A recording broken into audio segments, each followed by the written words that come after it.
আমার আম্মু লাগে। আমরা 4 তারিখে চাঁদপুর থেকে ঢাকা আসছি। আসার পরে আমাদের এই জায়গায় আমার আম্মুরে ভর্তি দিয়েছে। দেওয়ার পরে ব্রেন স্ট্রোক করছে, করাতে আমাদেরকে অনেকগুলো পরীক্ষা নিরীক্ষা দিছে। অন্তত 20 থেকে 25টা পরীক্ষা নিরীক্ষা দেওয়া হয়েছে। আমরা সবগুলা পরীক্ষা করাইছি।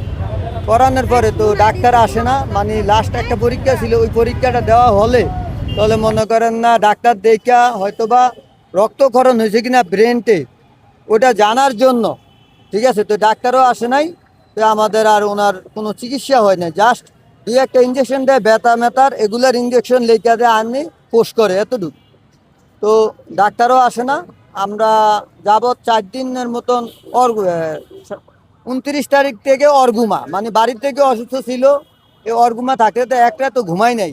তো বৃহস্পতিবারে 7 তারিখ আমরা আম্মু সকালবেলা উঠে বলে আমি ফজর নামাজ পড়বো। তো ফজর নামাজ পড়ার পরে আমার বড় ভাই বিদেশ থেকে ফোন দিয়ে বলতে আছে যে আম্মুরে কপালটা একটু হালকা করে টিপা দে, যদি টিপা দেস তাহলে আম্মু ঘুমিয়ে পড়বে। তো এইভাবে আম্মুরে কপাল অস্ত্রতে টিপতে যাইয়া আমি কোন সময় আম্মুর সাথে জড়িয়ে ধরে আমি ঘুমিয়ে গেছি কি আমি বলতে পারি না, সর্বোচ্চ 2 থেকে 3 মিনিটের ব্যবধানে আমার আম্মু নিখোঁজ। তারপরে মেডিকেল কলেজ হসপিটালের ওদেরকে অনেক রিকোয়েস্ট করছি, ভাই অন্তত আমরা একটু মাইকে, কারণ সকালবেলা একটা গেট খোলা থাকে, emergency gate, mobile number Rabeya দিয়ে দিবেন, গেটটা খোলা সমস্যা নেই। আছে, আপনারা একটু দয়া করে একটু মাইকিং করে দেন। তাহলে মনে করেন রুগীটা ডাইনোভাবে যদি যায় 3-4 মিনিটের ভিতরে, যেহেতু সে ব্রেন স্ট্রোকের রুগী আর প্লাস তার পায়ের সমস্যা একটু হাঁটতে পারে কম, এখন সে চাইলেও দৌড় দিয়ে নামতে পারবে না। তো আমি আরেকটা লোকের জিজ্ঞাসা করছি, উনি বলছে এই গল্লি দিয়ে গেছে।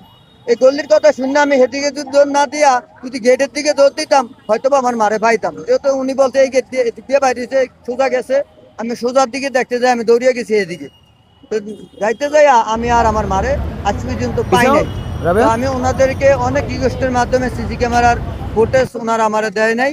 তারপরে আমি থানার ভিতরে লাস্টে দুপুরবেলা 12টা বাজে ওনারা সকালবেলা যদি বলতো যে আপনারা জিটি কপি নিয়ে আসেন তাহলে আমরা সিসি ক্যামেরা দেখব। এই থানার কথা মডেল মেডিকেল কলেজ হসপিটাল থেকে বলছে। শাহবাগ থানা।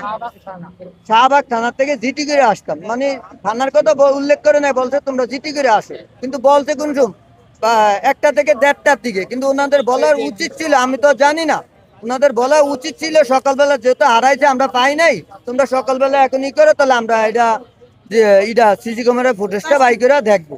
কিন্তু ওনারা না করে আমারে সারাদিন ঘুরাইয়া সন্ধ্যাবেলা আমার বলে তুমি ই করে আসো, জিটি করে আসো। শাহবাগ থানা জিটি করে আসতে বলছে, তো আমি জিটি করে আসার পরে তাও ওনারা আমার বলতেছে আজকে